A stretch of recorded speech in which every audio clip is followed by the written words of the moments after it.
მერაბ დვალიშვილის მომდევნო მეტოქის ამბავი ჯერ არის გაურკვეველი. შონომელი იძახის, რომ პიოტრიანი ესეთი სერიოზული ოპერაციის მერე ვერ დაბრუნდება და თუ დაბრუნდება, ესეთი ნატკენი წელით ძალიან გაუჭირდება მერაბ დვალიშვილთან ბრძოლა.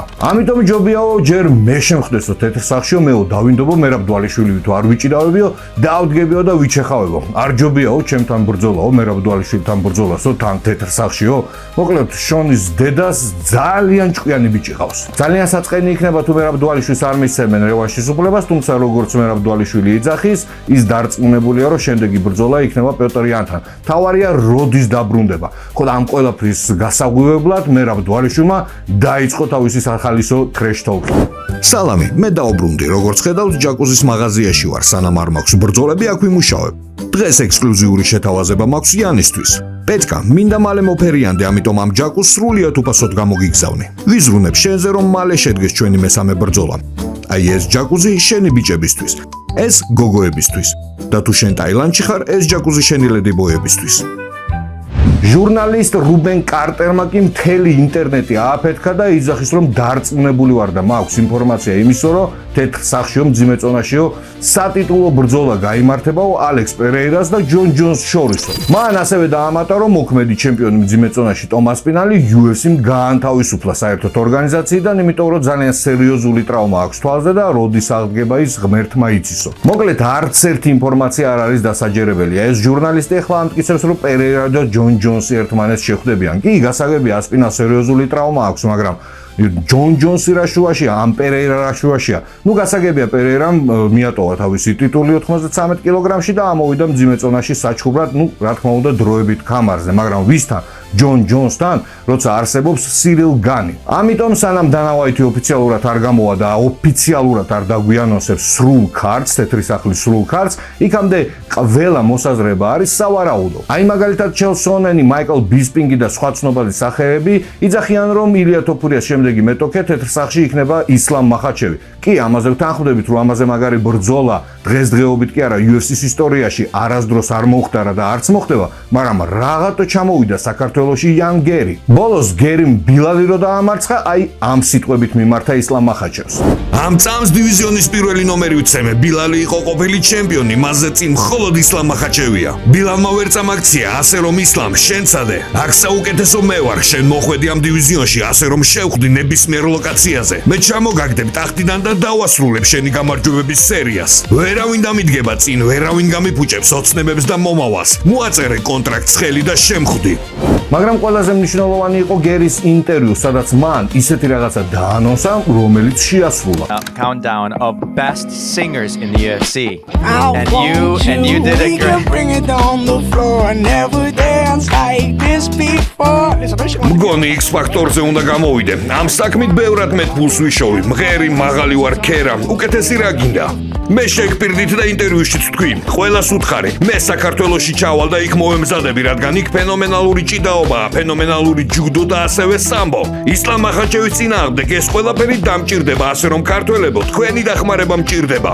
ხო და იან გერი ჩამოვიდა საქართველოში და დიდი ალბათობით მომდევნო ბრძოლისთვის ის მოემზადება გორში. ეს მხოლოდ ერთს ნიშნავს. ის ემზადება ისლამ მახაჩევისთვის. ეს ამბავი ცოტათი საწყენი იმიტომ არის, რომ დიდი ალბათობით ისლამს და ილიას შორის სუპერ ბრძოლა დიდი ალბათობით არ შედგება, მაგრამ სასიხარულო ის არის, რომ სოფლიოში ერთ-ერთი ყველაზე კარგი მებრძოლი ჩამოდის საქართველოში მოსამზადებლად, იმისათვის, რომ მერე შეხვდეს pound for pound-ის რეიტინგში პირველ ნომერს. ჯერ ეგ ეს ერთი ეს ჩვენი ქვეყნისთვის ძალიან უაღრესად მნიშვნელოვანია, მაგრამ მეორეთი წარმოიდგინეთ, იან გერი მოემზადა საქართველოში, გავიდა სატიტულო ბრძოლით და დაამარცხა ისლამ მახაჩევი. ამ გამარჯვების შემდეგ საქართველო გახდება ნამდვილად ჭიდაობის მექა. ამ ამბის მერე მთელი მსოფლიოდან ჩამოვლენ ყველაზე წამყვანი მებრძოლები და ეს კარს გაუღებს ჩვენ მომავალ თაობას, მათ განვითარებას და საქართველოდან UFC-ში უფრო მეტ სპორტსმენს ვნახავთ. ასევე დიდი ალბათობით საქართველოში UFC ჩაატარებს ტურნირებს და ეს არის ძალიან დიდი, ძალიან კარგი ამბავი ჩვენი სპორტის განვითარებისთვის და დღეიდან მე ვქომაგობ იან მაჩადო გერის. იქამდე კიდევ მოდით მოусმინოთ მის ინტერვიუს. ჩვენ ახსენე ქართული ჯუდო, ხომ არ ფიქრობ, რომ სტერეოტიპულად მეტი ყურადღება ეთმობა დაღესტნურ ჭიდაობას და UFC-ში ყურადღების მიღმა რჩება ქართული ჯუდო და თუნდაც ქართველი ჩემპიონები. I think when you look at how do I word როგორ გითხრათ? when you look როცა at უყურებ ჯუდოს, სამბოს და ჭიდაობას მსოფლიოს მაგწერტილიდან ამჩნევრამ მათ სრულიად განსხვავებული სისწრაფე, აგრესია და სტილი გააჩნიათ, რომელიც ძალიან კარგად მოქმედებს. გადავხედოთ UFC-ს ყველა მოქმედ წარმატებულ მებრძოლს მაგ რეგიონებიდან. მერაბი, ისლამი, ხამზატი და კიდევ უამრავი. ამ სამის ხსენებაც კი საკმარისია. ყველა მათგანს მსგავსი სტილი აქვს. წნეხის ქვეშ გაქცევენ, ყველა შეუძლია ფანჩების გამოყენება, ჭიდაობა, ყველანი ძლიერები და დაუცხრომელები არიან. უბრალოდ რადგან სხვადასხვა ადგილას დაიბადნენ და აღიზარდნენ, მათი სტილებიც განსხვავებულია. მერაბი ყოველთვის შენ წინ დგება. გეუბნება, რომ არ აქვს მნიშვნელობა რა მოხდება, ის ყოველთვის შენ წინ იქნება და შენს წაქცევას თუ დასჭირდება, 67 ჯერ შეეცდება. ისლამი ძალიან ტექნიკური და ძალიან ლამაზი ჭიდაობით არის გამორჩეული, თუმცა ასევე ელიტური, სწრაფი და ეფექტიანი. ხამზატი უბრალოდ გიპირებს რომ ჩაგავლოს, დაგიჭიროს და აღარსად გაგიშვას. ამიტომაც მათი სტილი ერთდროულად მსგავსიცაა და განსხვავებულიც. ამ სპორტში კი ეს სტილი დიდი წარმატების მომტანია. ახლა შენს პოტენციურ ბრძოლაზე ვისაუბრეთ მომავალში ისლამის წინააღმდეგ, როგორ ხედავ ამ ბრძოლის სცენარს. მჯერა რომ ყველა ინსტრუმენტი გამოჩნია ისლამის დასამარცხებლად. საკმაოდ მარტივია იმის დანახვა თუ რას გააკეთებს ისლამი. მან უნდა დამიჭიროს და არ გამიშვას, რადგან ფეხზე დგომში მე მოვგების კი ფიქრობს რომ გამარჯვება მას პარტერში დარჩება. მთელი ჩემი კარიერა იმაზე მუშაობდი, რომ ჩემი პარტნერი ისეთივე საიმედო გამხდარიყო, როგორიც ჩემი სტრაიკინგია. ამიტომ მგონია, რომ ეს იქნება იდეალური სცენარი საიმისოდ, რომ მსოფლიოს ჩემი გრეპლინგი წარმოუჩნი. ფიქრობ, რომ ეს იქნება მეორე დიდი დაპირისპირება დაღესტანსა და ირლანდიას შორის. ფიქრობ, ჩემი და ისლამის დაპირისპირების შემთხვევაში ვერ ავერიდებით ჩვენი ქვეყნების წინანდელ დაპირისპირებას კონორისა და ხაბიბის წყვილის სახით. ჩვენ ისინი არ ვართ, მაგრამ აბსოლუტურად წარმოიწევია ეს თემა ჩვენი ბრძოლის დროსაც, რაც ლოგიკურია. აუცილებლად წარმოიქმნება ატმოსფერო, რომლის ფარგლებშიც მე ირლანდიის, ის კი დაღესტნის სახელის გამტკიცება შეეცდება, რაც ნორმალურია. მართალია ხაბიბმა და კონორმა ალბათ ამ სპორტში ყველაზე დიდი დაპირისპირება შექმნეს, თუმცა ჩვენ ხაბიბი და კონორი არ ვართ. გასაოცარი ბრძოლა იქნება. მე არ მჭირდება სიძულვილი, აგრესია ან ჩემი ოპონენტის დამცირება. ადრეც აღნიშნე, რომ თუ ისლამის ზემოთ ასვლას დააპირებდა, ყოველს ერთი ნაბიჯი უკან უნდა გადაგვედგა და მისთვის დაგვეთმო შანსი, რადგან ის როგორც ჩემპიონი პატივისცემას იმსახურებდა. იყო მსოფლიოში pound for pound პირველი ნომერი. ახლა მან ქამარი მოიპოვა და პატივისცემა უკან უნდა დამიბრუნოს. მას მხოლოდ და მხოლოდ თანხმობის განცხადება დასჭირდება. შეუძლია აირჩიოს დრო და ადგილი. რუსეთში ბრძოლა სულ შეხვდები რუსეთში. იქნებ თეთრ სახლში, სადაც გაიხარდება. არაფერს უკან ნახებ და აი ყველაფერი თავად აარჩიოს, დროც და ყოველპირობაც. ამ თავისუფლებას ვაძლევ, მთავარია თქვას დიახ. შენ საქართველოში უამრავი ქომები ყავს, შეგიძლია მათ მიმართო. მართლა? კარგი. ეს იდეალური დროა, რადგან გუშინ ჩემს მეუღლეს საქართველოში ჩასვლაზე ველაპარაკებოდი. როცა ისლამში ხვდები, ყველა ქართველს მიმართავ, თქვენი დახმარება მჭირდება. მე ჩამოვალ თქვენთან და მინდა რომ ჩემი მეგობრები საქართველოში ისლამ ახალშევის დამარცხებაში დამეხმარონ. მე თქვენი დახმარება მჭირდება. შემოძლებო, საქართველოში ყველას მალე შევხვდებით. მადლობა თქვენი სიყვარულის და პატივისცემისთვის. მალე შევხვდებით. ერთი კაი ამბავიც მაქვს. კეინ ველასკესი გამოუშვეს ციხიდან. ყველას გახსოვთ, რომ ის დააკავეს მკვლელობის ცდელობით, მან საბავშვო ბაღის დირექტორის შვილს ესროლა იარაღი, სამწუხაროდ ვერ მოკლა. ხო და თუ გაინტერესებთ ამ ადამიანზე დოკუმენტური ფილმი, უფრო ვრცლად გაიგოთ როგორ მოხდა ისე რომ ჩემპიონი, მძიმეწონის ჩემპიონი მოხდა ციხეში, შეგიძლიათ ნახოთ ჩემ არხზე ბმულს აღწერაში დაგიტოვებთ. 22 თებერვალს კი ერთმანეთს დაუპირისპირდებიან შონ სტრიკლენდი და ენტონი ჰერნანდესი და ეს ბრძოლა იქნება ძალიან სასტიკი. დიდი ალბათობით ეს ყველაფერი დასრულდება ფინიშით.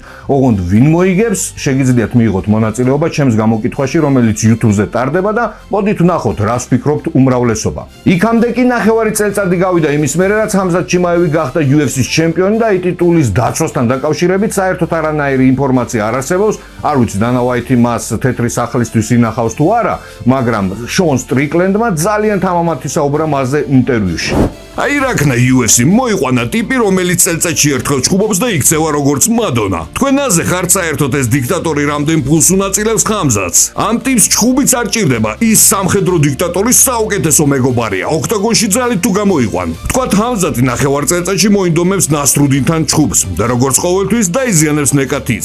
ისევ გამოეთიშება ეხება ბრძოლებს და საერთო ჯამში 2 წელი იგულავებს. ასე რომ ამ კამარზე ფიქს თავი დავანებე, უფრო მეტ ფულს ვიშოვე უბრალოდ ოქტაგონში ჩხუბით. რუსეთის წარმომადგენელი ბიბერტ ტუმენოვი თუ არ ვწდები, რომლის რეკორდის პროფესიონალებში არის 16 გამარჯვება და 2 მარცხი, ის იბრძვის კადიროვის ორგანიზაციაში და ამ ორგანიზაციას ჯერ არ გაცელილა, მაგრამ უკვე სერიოზული განცხადებები აქვს და თulis რომ ის ილია თოფურიაზე უფრო მაგარი ტიპია.